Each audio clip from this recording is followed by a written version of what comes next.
Olá, muito obrigado por nos receber mais uma vez na sua casa. Nós queremos juntos celebrar o nome do nosso Senhor. Venha, participe conosco nesse templo. Igreja Batista da Lapa, mesmo distante, conectada a você.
Esse tem sido um tempo precioso para crescermos como discípulos de Jesus e nos envolvermos em cada área da nossa igreja, em especial nesta área que é a contribuição financeira. Continue expressando a sua fidelidade através do dízimo, a sua generosidade através das ofertas, o seu compromisso com a sua igreja local. Somos uma família e tenho certeza que o Senhor vai sustentar a sua vida, a sua família e também vai nos sustentar como Igreja de Jesus Cristo. Contribua, se envolva, participe e continue firme na caminhada com Cristo e na caminhada comunitária. Deus te abençoe grandemente.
Mas ainda é pouco, eu sei,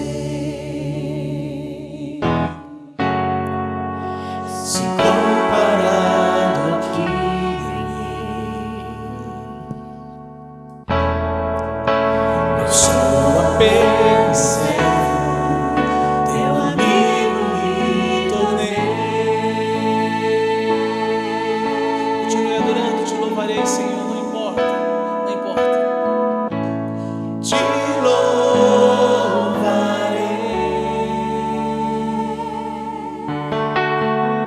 não me importam as circunstâncias, te adorarei.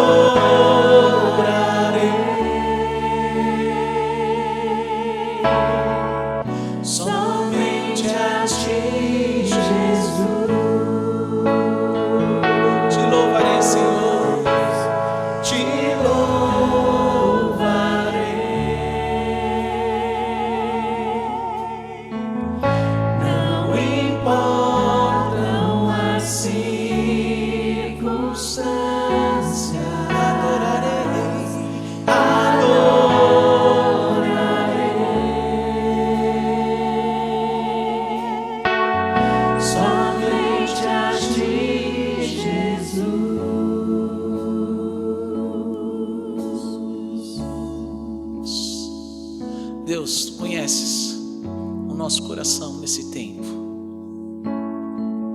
Tu conheces aquilo que vivemos. Permita, Pai, que o nosso desejo em estar na Tua presença, em permanecer na Tua presença, Senhor, seja muito firme, seja muito consciente, muito confiante na Tua ação, Senhor. Nós sabemos que o Senhor está perto, sabemos que o Senhor está nos ouvindo, que as nossas canções, que a nossa adoração chegue com um cheiro suave até o Senhor, e que o que vivemos possa ser colocado diante do Senhor, e que alcancemos no Senhor todas as respostas que tanto precisamos, porque nós declaramos que queremos estar debaixo da Tua mão, queremos estar perto do Senhor, queremos estar reconhecendo o Teu senhorio em nossas vidas, porque o Senhor é o nosso Deus. Adore. Perto quero estar. Perto quero estar.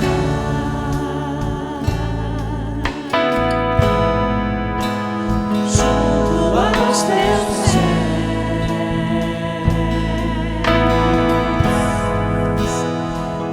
prazer maior não há que me render e te adorar. Tudo que há em mim, te ofertamos nessa dia, te ofertamos aquilo que temos. Quero te ofertar, mas ainda é pouco perto do Teu sacrifício ali na cruz.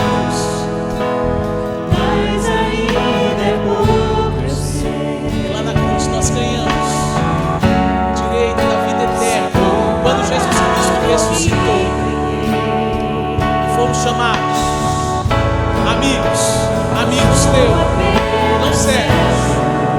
Seu amigo me tornei.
Olá, graça e paz. Vamos meditar agora na palavra do Senhor. E quem será o instrumento dele para falar aos nossos corações é o pastor Milton Monte. Pastor Milton tem desenvolvido um ministério muito especial lá na nossa Junta de Missões Nacionais. Ele é membro da nossa igreja, tem participado da liderança dos pequenos grupos e traz uma experiência, uma bagagem muito grande de vida com Deus e de exercício do ministério cristão. Por isso, ouça a voz do Senhor através deste servo dele. Deus abençoe você, abra o seu coração, eu tenho certeza que você será edificado.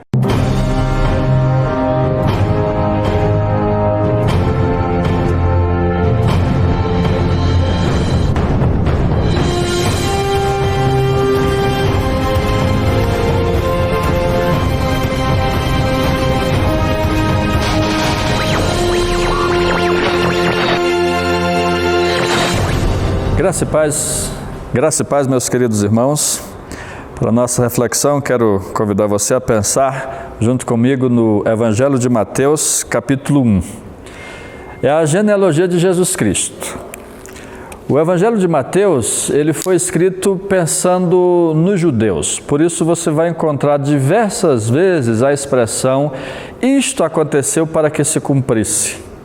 Era o objetivo do evangelista convencer os judeus de que Jesus era o cumprimento de todas as profecias, de que Jesus era de fato o Messias esperado pelos judeus. E naturalmente, para mostrar que Jesus era o Messias, era preciso que Mateus contasse a genealogia de Jesus e mostrasse a linhagem de Jesus com Davi. Mas é interessante olhar que na genealogia de Jesus aparecem poucas vezes o nome de mulheres. E é interessante pensar na história dessas mulheres. E esse é o meu objetivo com a nossa reflexão hoje, pensar nas mulheres da genealogia de Jesus para refletir sobre um tema muito propício para esse tempo. A história da minha vida para a glória dele. Minha história para a sua glória. O texto de Mateus começa no capítulo 1, versículo 1, livro da genealogia de Jesus Cristo, filho de Davi, filho de Abraão. Abraão gerou a Isaque, Isaque a Jacó, Jacó a Judá e a seus irmãos, e Judá gerou de Tamar a Pérez, versículo 3, e Zera. É a primeira mulher citada. Tamar era casada, na verdade, não com Judá. Tamar era casada, na verdade, com o filho de Judá. Mas ele era um homem mau. E por ser mau, Deus o disciplinou e ele morreu. Pela lei do levirato da época, o irmão deveria então casar-se com Tamar e assim aconteceu. Mas ele praticava o chamado coito interrompido para desobedecer a Deus. E por isso Deus também o puniu com a morte. De modo que agora você tem Tamar, que não é culpada de nada do que estava acontecendo, tendo a fama de ser a mulher que mata maridos. 2 já morreram por terem se casado com ela. Isto tudo tinha uma grande estratégia satânica por trás, porque se Judá não tivesse descendentes, Jesus não nasceria, porque Jesus é da descendência de Judá. Jesus é da tribo de Judá. Não é uma simples história de família que está em jogo. Está em jogo a minha e a sua salvação. Está em jogo o plano da salvação. Tamar, então, termina tomando uma atitude que não é aprovada por Deus, mas uma atitude que muda radicalmente essa história. Ela se passa por uma prostituta cultual e termina tendo uma relação com seu sogro. De forma que ela não era necessariamente a culpada pela situação que ela se colocava, pela situação que ela estava, mas agora ela toma uma atitude que não é correta.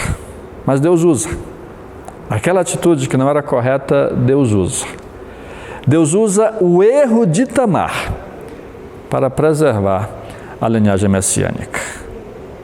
Deus usa os nossos erros para o seu propósito. Isso não é um estímulo a errarmos.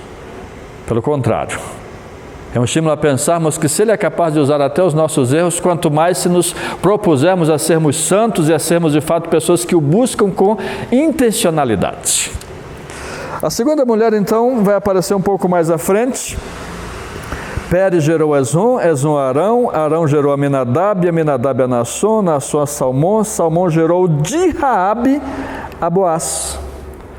Raabe é literalmente, enquanto Tamar se passou por prostituta cultual por uma vez, Raabe é aquela prostituta cultual, é a sacerdotisa daquele templo na época da conquista da Terra Prometida, que adorava os seus deuses através do seu próprio corpo, se colocando à disposição de qualquer um que quisesse participar de um culto de fertilidade, de um culto de celebração da vida, usando do seu corpo. Não é uma história bonita. O envolvimento dela com a religião pagã é extremamente profundo. Mas ela se converte. É ela que procura os espias e diz: eu sei que o Deus de vocês, sei que o Deus de Israel é de fato o verdadeiro Deus. Ela protege os espias e todo o seu passado, toda a sua idolatria, deixa de ser coisa importante e ela passa a ser uma das mães do Salvador. Não há erro, não há pecado que não possa ser transformado pela graça de Deus através de Jesus que está em nós. Continua e logo em seguida, no mesmo versículo, diz que de Boaz, de Raabe, nasceu Ruth. Porque Ruth casou, ou melhor, corrigindo, Salmão gerou de Raabe a Boaz, este de Ruth gerou a Obed. Ruth nem era para fazer parte do povo de Deus. Ruth era uma moabita. Os moabitas tinham, segundo o livro de Deuteronômio, capítulo 23, que ficar separados do santuário do Senhor por 10 gerações. Se eu era moabita e tivesse um filho, este filho não podia entrar no santuário. Meu neto também não podia entrar no santuário do Senhor, não podia ser alguém do povo de Deus. Meu bisneto, meu tataraneto, nada. 10 gerações depois da minha conversão de moabita para um prosélito judeu, sim, eu poderia fazer parte do povo de Deus. Mas Ruth passa a ser uma das mães de Jesus de primeira geração. A maldição que estava sobre os moabitas não estava sobre Ruth ao se converter. Quando Ruth diz para a sua sogra: o teu Deus será o meu Deus, o teu povo será o meu povo, quando Ruth se converte, toda aquela maldição deixa de ser coisa importante. Você tem agora uma moabita fazendo parte da linhagem messiânica, fazendo parte da história da salvação. Não há passado, não há tragédia, não há maldição, uma palavra muito forte, que não possa ser revertida em bênção pela graça de Deus. A história continua e logo nós temos mais uma das mulheres. Ruth gerou a Obed, e Obed a Jessé, e Jessé gerou ao rei Davi, e o rei Davi a Salomão. Não é dito de quem como nome, mas é dito de quem como circunstância, daquela que fora mulher de Urias. É de Batseba que está se falando. Aquela com quem Davi comete o grave pecado do adultério. Não foi o maior pecado de Davi, não que o pecado possa ser medido, mas não foi o maior pecado. O maior pecado, a maior tragédia na vida de Davi foi confiar no seu exército em vez de confiar no Senhor. Foi fazer o censo do povo de Deus, como se, contando as pessoas, ele pudesse dizer que tinha um grande exército e não precisava mais da graça de Deus, do poder de Deus sobre a sua vida. O seu exército era suficiente. A idolatria, a falta de fé foi o maior pecado de Davi. Mas adultério é pecado. E não é um pecado bonito. Não é um pecado sem graves consequências. Destrói famílias. Estraga a vida de filhos. Mas deste pecado, ou daquilo que lembra este pecado, Deus escolhe Salomão para ser o novo rei. E não apenas o novo rei, mas o que vai ser um dos pais de Jesus. Quem escolheu Salomão foi o próprio Deus. Salomão não era o primeiro da linhagem real, mas Deus o escolheu. Uma forma de Deus dizer: o que Davi cometeu de pecado está perdoado. E por estar perdoado, já não há mais lembrança. O que o profeta Miqueias diz, que ele lança nas profundezas do mar os nossos pecados, as nossas iniquidades. O que vemos então nessas histórias, vai terminar com a história de Maria, o que vemos então nessas histórias são pessoas que ora eram vítimas de circunstâncias, como Ruth, ora eram criadoras de circunstâncias ruins, por ignorância, por qualquer outra razão, como Raabe, ou por imaturidade, como Tamar. Mas todas as histórias passam a fazer parte da história de Jesus. Porque, como eu disse que gostaria de refletir, não é a minha história em si. A história é minha, mas a glória pode e precisa ser dele. Esta então é a nossa reflexão e a aplicação para esta semana, você que está participando deste culto conosco agora. Como esta semana que começa para você agora pode glorificar a Deus? Talvez você vá tomar decisões erradas nessa semana. Talvez você esteja sendo vítima de circunstâncias. A pandemia é uma circunstância que não temos como nos livrar dela. Não vamos nos livrar dela, talvez sequer este ano. Como transformar a nossa história de forma que glorifique a Deus? Tamar não planejou. Raabe não planejou. Ruth não planejou. Nem Batseba planejou. Nem Davi planejou exatamente daquela circunstância. Mas a soberania, a graça de Deus fez com que aquelas histórias glorificassem a Ele. O desafio para nós cristãos, pela fé, é intencionalmente evitarmos os erros, evitarmos o pecado, evitarmos as circunstâncias que vão trazer vergonha, que vão trazer dificuldade, evitarmos as circunstâncias que não vão trazer fruto e vivermos a nossa história, a nossa família, a nossa função, o nosso trabalho, mas sim para a glória dele. Como a sua vida nesta semana pode glorificar a Deus? Como a minha vida nesta semana pode glorificar a Deus intencionalmente? Como glorificar a Deus em tempos de crise? Vivendo, como viver para a glória dele? Nos submetendo a Ele, aceitando o controle dele nas nossas vidas, buscando intencionalmente oportunidades que nos afastem do pecado e nos aproximem do propósito dele para as nossas vidas, são ações concretas que nós podemos tomar para que sim, vivamos a nossa história para a glória dele. Que Jesus te abençoe, Deus te abençoe.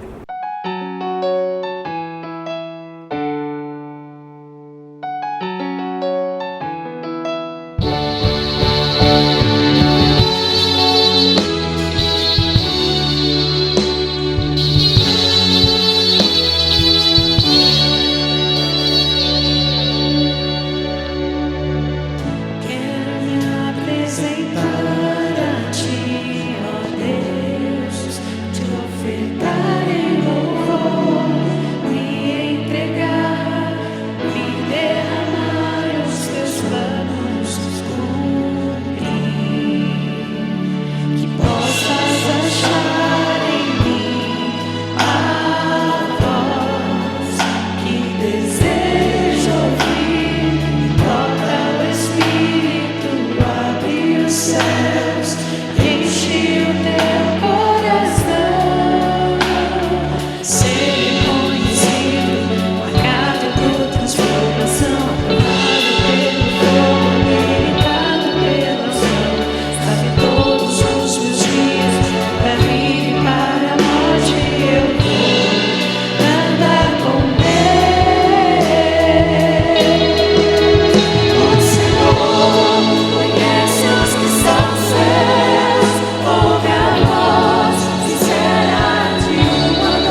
Muito obrigado por sua companhia. Desejamos a você uma semana agraciada pelas bênçãos do Senhor.